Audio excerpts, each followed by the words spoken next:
శివం నిత్యమేకం విభుం తారకాఖ్యం సుఖాకారాకారశూన్యం సుమాన్యం మహేశం కరేశం పరేశం సురేశం నరేశం నిరీశం రమేశం ప్రపద్యే.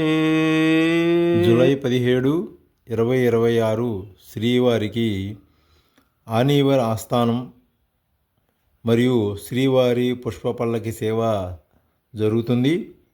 దాని గురించి మీకు తెలుసా? ఆ రోజు రూపాయి హారతి జరుగుతుంది. అదేంటో ఇప్పుడు చూద్దాం. ఈ ఉత్సవం రోజు ఉదయం బంగారు వాకిలి ముందు గల ఘంటా మండపంలో సర్వభూపాల వాహనంలో ఉభయదేవేరుతో శ్రీ మలయప్ప స్వామివారు గరుత్మంతునికి అభిముఖంగా కొలువుకు వేంచేసి ఉంటారు. మరువపీఠంపై స్వామివారి సర్వ సైన్య అధ్యక్షుడైన శ్రీ విశ్వక్సేనుల వారు దక్షిణాభిముఖంగా వేంచేపు చేస్తారు.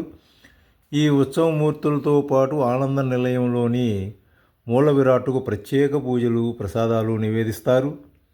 శ్రీవారి ఆలయ ప్రధాన అర్చకులు తమ తలకు శ్రీవారి పాదవస్త్రంతో దాన్ని పరివట్టం అంటారు, అంటే చిన్న పట్టుగుడ్డ కట్టుకొని స్వామివారి ద్వారా బియ్యపు దక్షిణ స్వీకరించి నిత్య ఐశ్వర్యోభవ అని స్వామివారిని ఆశీర్వదిస్తారు.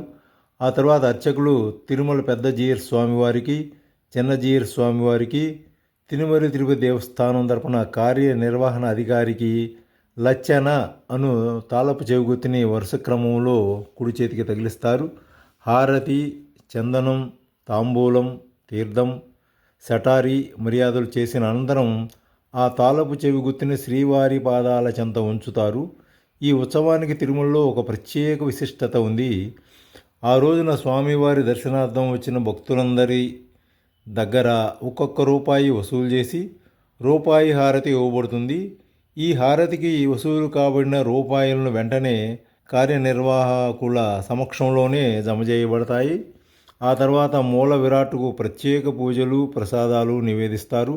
ఆ సాయంత్రం శ్రీదేవి భూదేవి సమేత శ్రీ మలయప్ప స్వామి వారికి అత్యంత శోభాయమానంగా అలంకరించి పుష్ప పల్లకిపై తిరుమల పురవీధుల గుండా ఊరేగుతూ భక్తుల్ని కనువిందు చేస్తారు.